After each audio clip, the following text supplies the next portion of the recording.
자, 이 내용은 제가 어느 대학에서 그 동물 실험 관련된 제도에 그 강의를 했었거든요.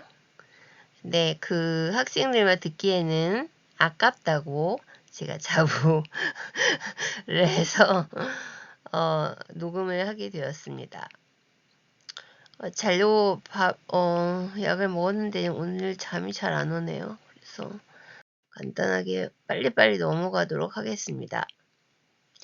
자, 국내 동물 실험 관련 법령은 기본적으로 동물보호법을 기반으로 해서 나옵니다. 그래서 동물보호법에 여기 보면 사람과 동물의 조화로운 공존이라고 되어 있죠. 그래서 여기에 이따 동물보호법 상에 동물 실험 관련된 복지에 관한 규정이 이제 있는 거예요. 그럼 동물보호법상에서 동물은 누구냐? 자, 동물은 신경체계가 발달한 척추동물이 기본입니다. 나머지는 식용을 목적하는 경우는 제외가 되어 있습니다. 물론 저는 식용으로 글쎄요, 복잡한 문제지만 그 다시 얘기하기로 하고요. 자, 그리고 동물보호의 기본 원칙은 이거는 5대 자유라고 하는 것에서 이제 따온 거예요. 다 비슷해요. 모든 법령에서 복지 관련한 거요. 다 여기서 나옵니다. 자, 몇 가지 있는데요. 좀 바뀐 게 많아요. 그러니까 동물보호법의 문항이 엄청나게 늘어났거든요. 그래서 이제 여기에 보면 동물 실험을 한 자는 실험이 끝난 후 지체 없이 해당 동물을 검사해서 정상적으로 회복한 동물에 한해서는 분양할 수 있어요. 그러니까 분양을 해 갈 수는 있는데 예전에 있었겠죠. 자기가 이제 실험하다 비글을 자기 집을 데려갈 수가 있었는데 그런데 이제 아무래도 실험을 했던 동물이기 때문에 그 동물이 건강한지에 대한 어떤 그 조사나 검사 이런 것들을 규정하는 안은 필요한 것 같아요. 그리고 그렇지 못한 경우에는 반드시 신속하게 고통을 주지 않는 방법으로 해야 됩니다. 자, 그 다음에 동물 실험이 금지되는 건 49조입니다. 장애인 보조견, 119 구조견, 수색 탐지견, 폭발 탐지 및 검역 탐지견은 유실 유기동물은 할 수가 없어요. 이거는 첫 번째 유기동물의 경우에는 인간에게 한번 버림을 받은 동물에 대해서 또다시 실험을 이용하는 것은 윤리적이지 않다라는 사회적 합의가 이루어졌기 때문이고, 그리고 수색 탐지견이나 폭발물 탐지견 등은 인간을 위해서 봉사하고 실제로 많은 군인들의 생명을 구합니다. 아프간 전쟁 같은 데도 이제 군견들이 파견됐는데 정말 폭발물 탐지를 어마어마하게 잘 하는 개들이 나와요. 그래서 많은 군인의 생명을 구할 수 있기 때문에 은퇴 후에는 가정에서 살 수 있도록 이렇게 하자라는 사회적 분위기가 있습니다. 자, 동물실험윤리위원회 설치는 51조이고 이거를 이제 동물보호법상에서 만든 이 명칭은 동물실험윤리위원회이지만 실험동물에 관한 법률이라는 법률이 따로 있습니다. 이것은 식약처에서 하고 있어요. 여기서 실험동물 운영위원회라는 것을 설치하게 되어 있는데 한 기관에 2개의 위원회를 굴리는 것은 그다지 효과적이지 않잖아요. 그래서 공동으로 운영할 수 있도록 해 두었습니다. 식약처와 농림부가 서로 합의해서 넣기 때문에 하나로 운영하셔도 상관은 없습니다. 그 다음에 실험자도 있고 연구자도 있는데 그 제대로 된 동물 실험 기관이 없는 경우에는 다른 기관과 합쳐서 설치 운영할 수 있도록 하려고 되어 있습니다. 그리고 우리나라는 동물 실험 시행하는 모든 기관의 장은 윤리위원회 심의를 거쳐야 하고 그렇게 하지 않는 경우에 벌금이 있습니다.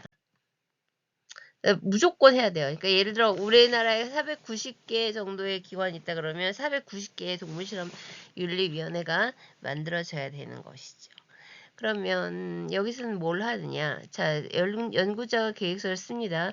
계획서를 쓰면 그 계획서에 맞는 심의를 하죠. 그리고 제대로 되어 있지 않은 것에 대해서 개선, 그러니까 예를 들어 원안 승인이 있고 원안 수정 후 승인이라는 것이 있고 그 다음에 어, 재 재승인 이런 게 다 있어요. 그래서 필요한 조치들 이거는 다시 해야 된다, 이거는 고쳐야 된다 이런 것들에 대한 요청을 할 수가 있습니다. 자, 그 다음에 해당 기관의 지도 감독 방법이라고 되어 있는데 동물실험윤리위원회는 그 동물 실험이 과연 윤리적이냐 그리고 과학적으로 타당하느냐에 대한 심의를 합니다. 기본적으로 이런 것도 있고요. 그 다음에 생산, 도입, 관리, 실험 모든 것에 대해서 확인하고 평가해야 되고 그 다음 운영자와 종사자에 대한 교육해야 되고 관리 실태에 대해서 확인하고 평가해야 되는 의무가 있습니다. 자, 이게 뭔 말이냐면 자, 계획서를 받습니다. 연구자가 썼어요. 계획서를 처음에는 간사가 보고 이제 그거를 이제 위원들에게 다 이제 보냅니다. 자, 그러면 이 실험은 과학적 타당성이 있느냐? 예를 들어 그 설명 안에 그 넣어 들어가 있어야 돼. 반드시 이 실험을 해야 되는 이유. 반드시 이 동물을 써야 되는 이유. 그 다음에 이 실험을 해야 되는 이유가 과학적 타당성을 어떻게 증명할 수 있는가. 뭐 예전에 전혀 증명한 뭐죠? 논문이 없다거나 그래서 필요하다라는 건 과학적 타당성이고 그러면은 이 마우스 100마리 예를 들어 마우스 100마리를 어떤 처치를 할 것이고 거기에 고통이 들어가는 수술 같은 것이 있을 때 마취를 얼마 쓸 것이고 이런 것들 다 쓰는 거예요. 그리고 이 동물은 어디서 생산해서 도입할 것인지 그 다음 누가 관리를 할 것인지 그 다음에 동물들에게 뭐 체효를 할 것인지 뭐 아니면 뭐 암세포 같은 경우에는 그게 자라는 어떤 걸 확인하는 그런 걸 하는지 등등등등. 그 다음 운영자와 종사자는 모두 교육 훈련을 받아야 되고 교육받은 그 내용을 전부 써야 됩니다.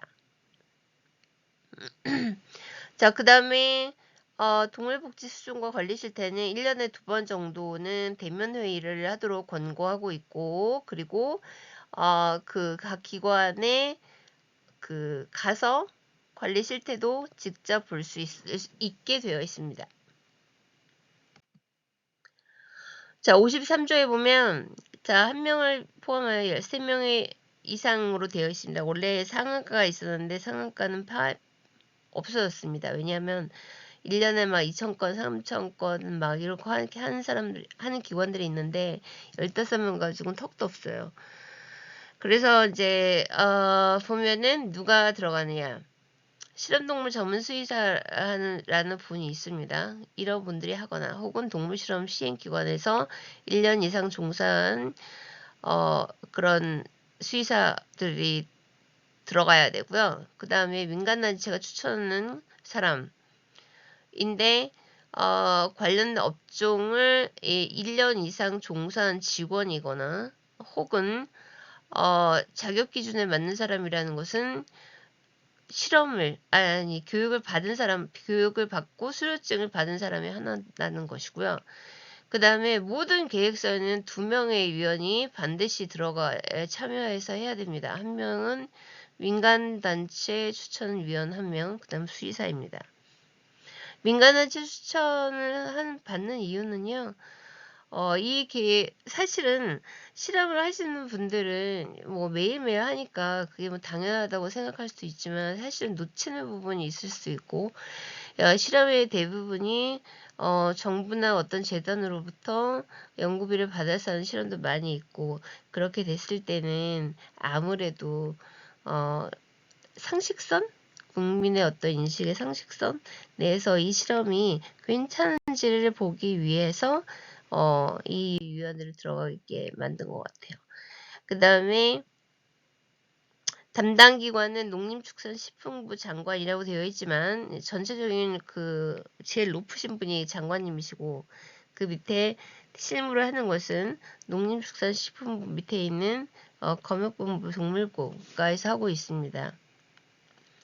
그래서 뭐 지도 감독할 수 있는 권한은 이 사람들한테 있는 거고요. 그렇다고 해서 지도 감독만 하냐, 개선 명령을 내리고 개선하라고 하고 개선이 안 되면은 그걸 제재 조치를 하는 것이지, 그렇게 뭐 지도 감독이라고 해서 뭐 어마어마한 그런 것은 아닙니다. 굉장히 시간도 많이 주고요. 갈 때 미리 다 연락 주고 하니까 그렇게 어려운 건 아닌 것 같아요. 위원장의 회의 소집이라고 되어 있는데 회의를 뭐 이렇게 거창하게 써있죠. 별거 아닙니다. 어떤 연구자가 실험 계획서를 내면 그거를 위원들에게 전부 발송을 하고, 그리고 또 다른 뭐가 있을 수 있잖아요. 그러니까 예를 들어 동물실험 시행기관에서 SOP 같은 거를 개정을 할 때 뭐 이런 거 다 위원들에게 물어봅니다. 그 다음에 어떤 동물들을 재분양 하라고 할 의향이 있다라고 했을 때 이런 것도 전부 위원들의 심의를 다 거칩니다. 그 다음에 심의평가하는 회의에는 이해관계가 없는 외부위원이 반드시 1명 이상 참석해야 된다. 뭐 저 같은 사람이죠. 저는 이해관계가 전혀 없는 사람이기 때문에. 그 다음에 중요한 사항은 윤리위원회는 독립성 보장이 굉장히 중요합니다. 그러니까 윤리위원회에 들어온 사람들은, 그러니까 동물실험 기관이 있잖아요. 동물실험 기관 내에 위원회를 만들잖아요. 그러면 이 위원회에 동물실험의 장이나 혹은 관련된 사람들이 들어올 수 없어요. 그 사람들의 눈치를 보지 않고 독립적으로 심사할 수 있도록 하는 것을 굉장히 강조하고 있습니다. 뭐 우리 기관이니까 빨리빨리 뭐 해주세요 이런 말 하면 안 된다는 의미입니다. 바로 과학적 객관적으로 평가라라는 이야기고, 그 다음 윤리위원회 위원회 이해관계 범위라는 것은 뭐냐면 이 사실 우리나라는 인력 풀이 굉장히 좁다 보니까 막 아는 사람 통해서 막 추천을 받기도 하는데 실제로 그렇게 하면 안 되고요. 관련된 사람들, 이해관계가 있는 사람들은 아무래도 그 기관에 유리한 것들만 이야기해 줄 가능성이 있기 때문에 넣지 말아야 되는 것이 맞고요. 그 다음에 검역본부에서는 여러 가지 것들을 조사 분석해서 정기적으로 공표합니다. 그 중에 동물실험윤리위원회 운영 및 실험 실태 지도 감독 등에 관한 사항도 들어 있습니다. 자, 벌칙을 한번 보겠습니다. 자, 46조에서 97조라고 되어 있는데 이거는 동물보호법이 너무 많아져 양이 많아져서 쭉쭉쭉 뒤로 밀린 거예요. 자, 3년 이하의 징역 또는 3천만 원 이하의 벌금이 최고형인데 설마 마우스에 목을 매다는 등의 잔인한 방법으로 죽이는 사람은 없겠죠. 그리고 동물학대, 어쨌든 동물학대라는 것도 발생을 할 수 있으니까요. 2년 이하의 징역, 2천만 원 이하의 벌금입니다. 그 다음에 비밀을 누설하면 안 돼요. 그러니까 여기서의 비밀이라는 건 뭐냐면 내가 어느 기관에서 윤리위원으로 활동하고 있어요. 뭐 이런 식의 얘기가 아니라 이쪽 예를 들어 각 기관마다도 경쟁사가 있단 말이에요. 이쪽 기관에서 하고 있는 치료제 개발에 관련된 중요한 자료들을 누설하면 안 되죠. 안 되겠죠. 왜냐하면 경쟁사들도 있는데 어마어마하게 그 회사에 심각한 손해를 불러일으키기 때문에 이거는 안 됩니다. 500만 원 이하의 벌금이에요. 자, 그 다음에 300만 원 이하의 벌금은 동물 실험 금지 동물, 뭐 사육경 등등등 이런 걸 실험한 자는 벌금을 냅니다. 원래는 기관 내에서 뭐가 잘못되었을 때 기관장만 벌금을 냈는데 이제 그렇지 않고요. 그 행위자 또한 벌을 받을 수 있습니다.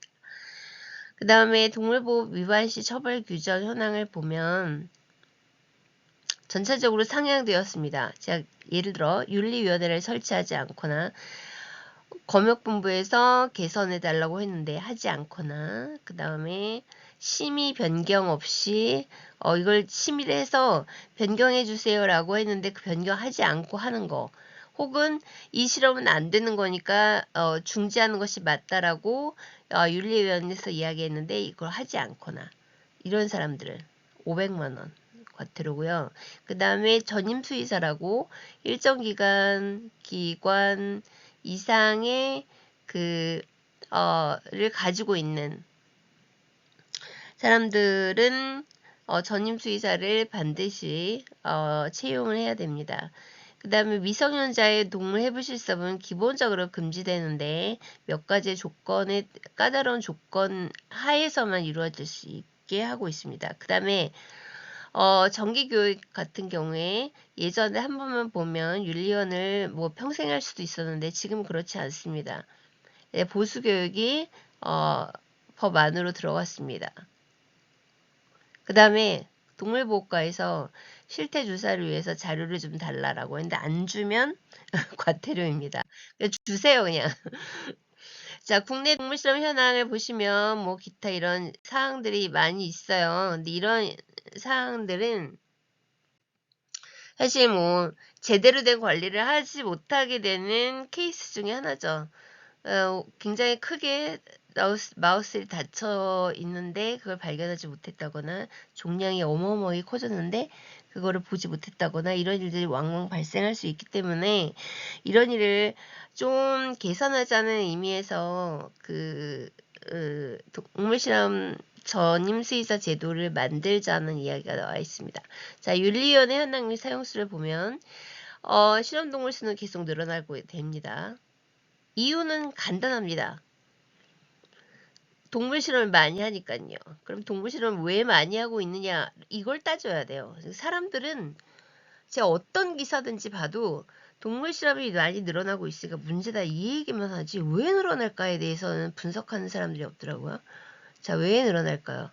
첫 번째, 동물에 대한 자료들이 투명하게 공개될 수밖에 없는 시대가 되었습니다. 옛날에는 몇 마리가 들어왔는데 몇 마리가 폐사했는지 이런 거 안 적어요. 나중에 그 실험이 완료되고 나서는 그 동물 수가 나오지만 원래 들어왔던 동물의 수와 실험이 종료된 이후에 끝난 동물의 차이가 꽤 많이 납니다. 그건 뭐냐면 중간에 폐사되었거나 이런 동물들에 대해서는 기록이 안 남아 있어요. 근데 요즘에는 그렇게 안 하거든요. 전부 다 많이 이런 것들을 서류 작업들을 많이 하다 보니까 그래서 아마 그 투명성이 더 많아지게 되면서 실험동물 수가 많이 늘어나게 되었다라는 점이 있고요. 그 다음에 우리나라가 특징이 있습니다. 자, 우리나라의 땅 좁죠. 인구 밀도는 높죠. 뭐 물론 석유가 나옵니까? 천연가스가 나옵니까? 아무것도 없어요. 아무것도 없는데 어떤 좁은 공간에서 하면서 많은 부가가치를 낼 수 있는 산업 중에 하나가 바이오 산업입니다. 아마 이것 때문에 동물을 사용하는 수거자는 점점 많아질 것으로 예상되고 있습니다. 고통등급별 비율입니다. 자, D등급과 E등급이면 D등급이면 진통제 같은 거 사용하는 것, 2등급이면 진통제 사용하지 않는 그런 동물입니다. 전체적으로 D등급과 2등급이 많이 올라가고 있어요. 자, 올라가는 이유는 뭐냐면 자, 물론 D등급이나 2등급은 동물에게 꽤 큰 고통을 주는 실험이면은 분명합니다. 근데 왜 이게 늘어나게 되었냐면 결국에 저는 인간의 수명하고 관련이 있다고 생각해요. 여러분 과학이 발달하면 발달할수록 질병을 치료할 수 있는 우리의 기술이 늘어나는 거지 질병의 수는 더 많아집니다. 어떤 의미인지 아시겠죠? 옛날에는 그걸 질병으로 생각하지 않았어. 그런데 이제는 질병으로 생각하죠. 예를 들어 예전에 암으로 해서 죽는 사람들이 얼마나 있었겠어요. 수명 자체가 짧은데요. 근데 요즘에는 여러 가지 대사질환이라던가 아니면 종양이라던가 암이라던가 이런 것들에 대해서 연구를 많이 하잖아요. 사실은 그런 게 생기는 게 여러 가지 이유가 있지만 오래 살거든요. 그래서 이런 거에 관련된 연구들이 늘어나고 있고 그리고 이런 과정에서 마취제나 진통제가 영향을 줄 수 있다고 판단이 될 만한 것들이 꽤 있기 때문에 아마 그렇지 않을까 싶습니다.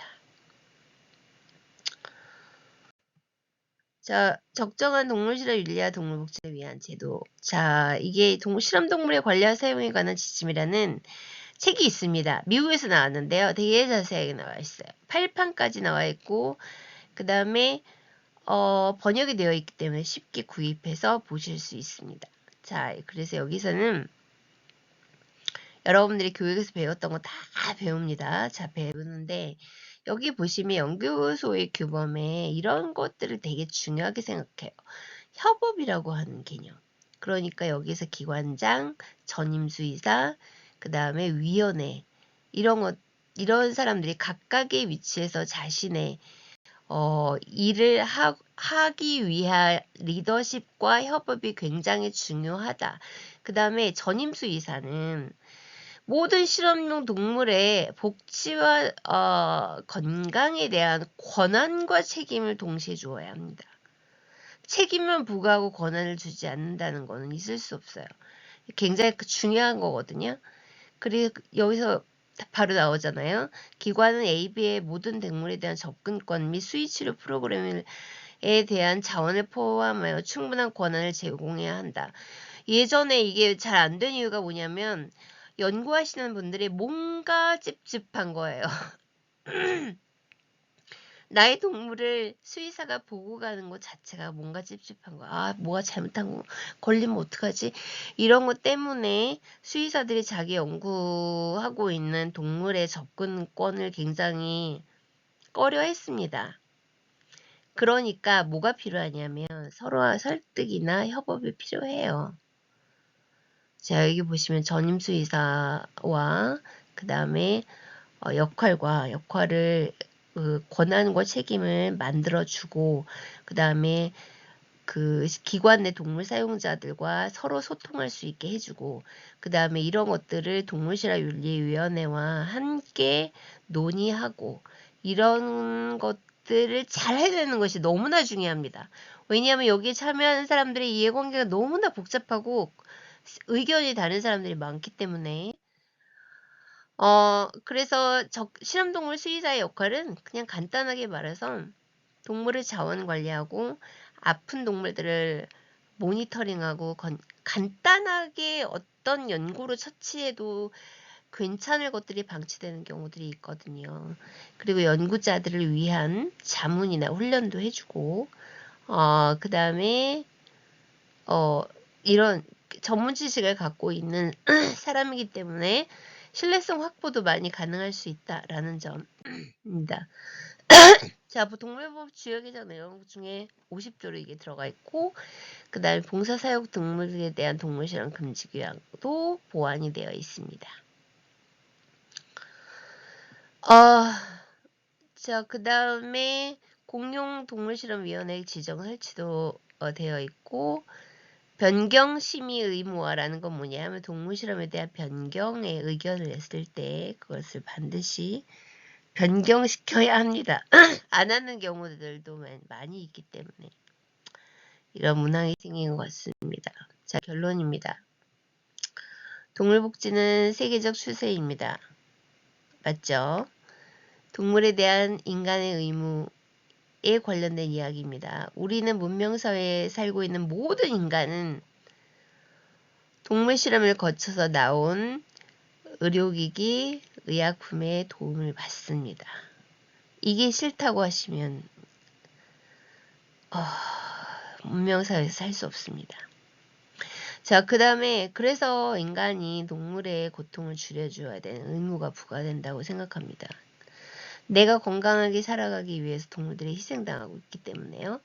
그 다음에 동물을 다루는 사람들에게는 엄청난 고통이 생길 수밖에 없습니다. 그래서 이거 동정피로라고 하는데 동정피로에 대한 노력이 많이 필요할 것 같습니다. 그 다음에 위원회는 어느 누구의 간섭도 없이 독립적으로 실험을 평가할 수 있는 것들을 보장할 수 있는 시스템이 반드시 필요합니다. 그 다음에 여기 모인 사람들은 다양한 의견을 가진 사람들이 있기 때문에 의견 교환을 솔직하고 배려하고 믿음을 가지고 해야 되는 이런 것이 반드시 필요한 것 같습니다.